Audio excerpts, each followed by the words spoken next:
Oh, there you are, YouTube. Do. Subscribe if you're interested, but also no pressure. But if you did, that would be awesome. I'd appreciate it. It is pouring outside. It is raining so hard. You probably can't hear it, but I sure can. It is thundering. It is lightning. It is raining. I don't know. I kind of dig it because it was hot. We had a hot day. What was that? Yesterday, 2 days ago, something like that. And it was kind of hot today, but now the temps have got nice and cool, and it's really great. Also, want to say I'm so behind on comments. I always love reading comments and getting into film discussions with everybody, but I'm super late on them, and I don't even think I can get back into them. I mean, I'll be behind for a while until Thursday. So Thursday, I'm hoping to be clear of just the workload I have for a bit, and then I can start talking cinema with you again. Very excited to do that. Again, apologies for being so behind on that. But what do you say we do another random ranking? Let's go to my movie collection behind me, pick out 3 movies, and then rank those movies based on whatever criteria we come up with. I'll rank them here in the video, but if you'd like to rank them in the comments below, please feel free to do so. When I said please like that, it made me think of that movie Private Parts, where Paul Giamatti's telling Howard Stern to say WNBC. You remember that? Anyway, let's pick 3 movies. What if I picked Private Parts? Ooh, I feel a sticker on that one. Remember, if I have a sticker on it, that means I haven't seen it. We're going to do whatever that movie was. We're going to do whatever this movie is. And then we're going to do this film too. We got to make sure I've seen them. If I haven't seen them, what do we got to do? We got to put them back and grab a new one. Seen it. Seen it. Oh, seen it. Okay. One of these I had in a section that couldn't be grabbed. Remember when I had my old setup? Well, my old setup had a bunch of movies sort of like on top, and then they were behind a few things, and there was some stuff on top of them, so it wasn't easy to grab a film. So, and I remember this film was in that grouping of movies, so I've probably never ranked it, or if I did, it was after I put this shelf up. But anyway, let's get to it. First off, we have the movie Return to Me with David Duchovny. Now, of course, this is one of my wife's favorite movies. She actually traveled to New York to meet David Duchovny. Does this take place in New York, or is it Chicago? Honestly, now I can't remember. I feel like Belushi's in it. And who else? Bonnie Hunt is in it. So if Belushi is in it and Bonnie Hunt is in it, that makes me think it's Chicago. So let's say it's in Chicago. But regardless, I'll tell you the New York story. One time my wife went to New York to go see one of David Duchovny's plays, and she had the chance to meet him. How cool is that? This movie got 2 thumbs up by Siskel and Ebert. So I'm going to say maybe this movie takes place in Chicago. And if it does, my wife has gone to some of the locations for this movie. Regardless of whether it's New York or Chicago, she's been to some of the locations of this movie.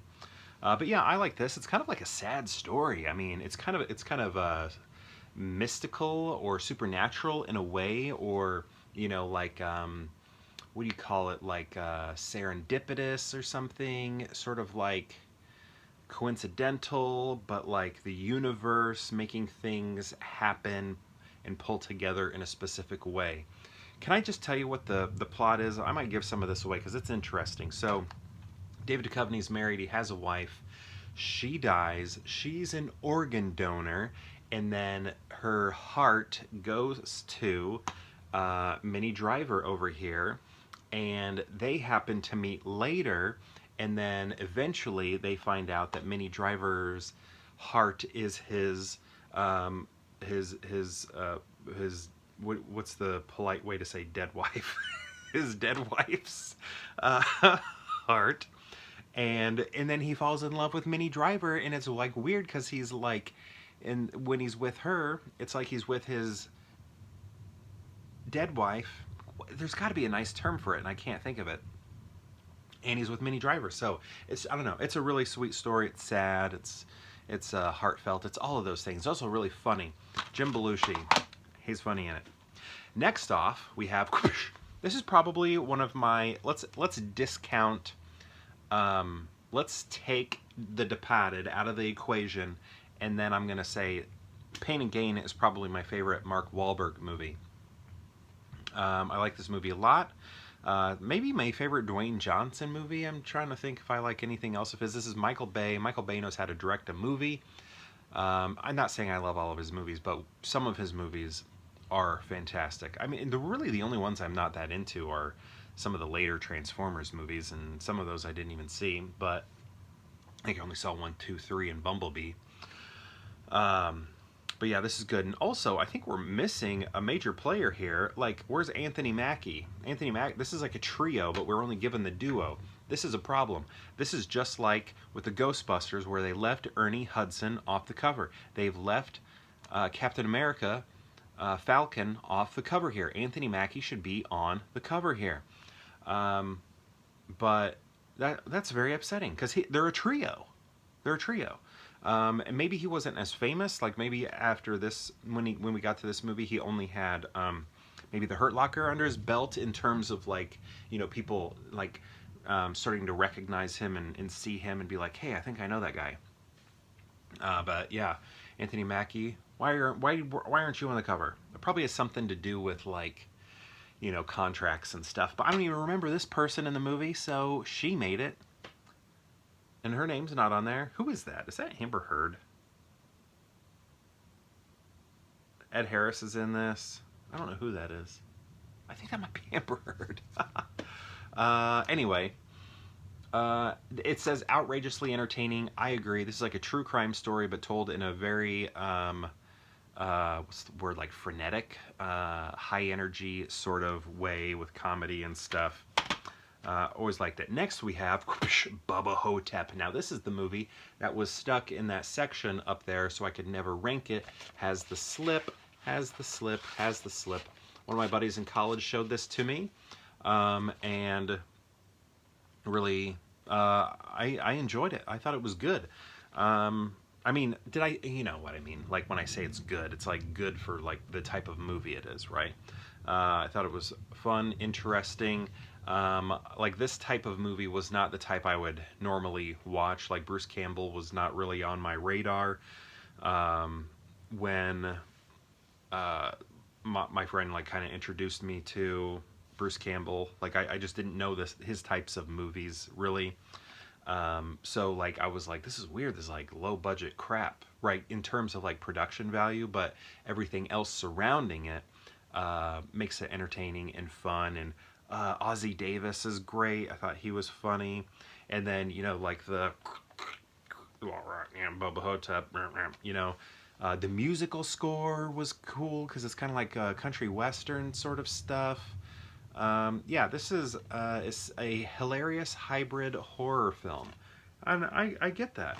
I thought it was interesting, and I think it was maybe my introduction to Bruce Campbell, where I knew who Bruce Campbell was from my friend, sort of, because he's a big fan, sort of telling me about him. Because, you know, I probably saw him in, like, Spider-Man and stuff, but I didn't, like, know who he was. Obviously, I had seen him in Fargo, but I wasn't, like, noticing him in Fargo. Anyway, how are we going to rank him? Man, I don't know.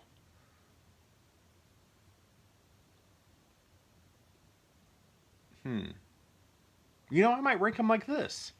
I like this movie. It's sweet, sad, emotional. Pain and Gain is so fun. I showed it to my wife. She wasn't into it. She likes true crime, but not when it's told like this. Basically is how she put it. Because I was like, oh, she loves true crime. Maybe I'll show her that. And then she's like, no. And then I'll put Bubba Ho-Tep at the end. I'm just kind of like, when it comes to movies and me getting older, I just don't have a lot of time for B films, I feel like. I just kind of want to watch A-level movies or independent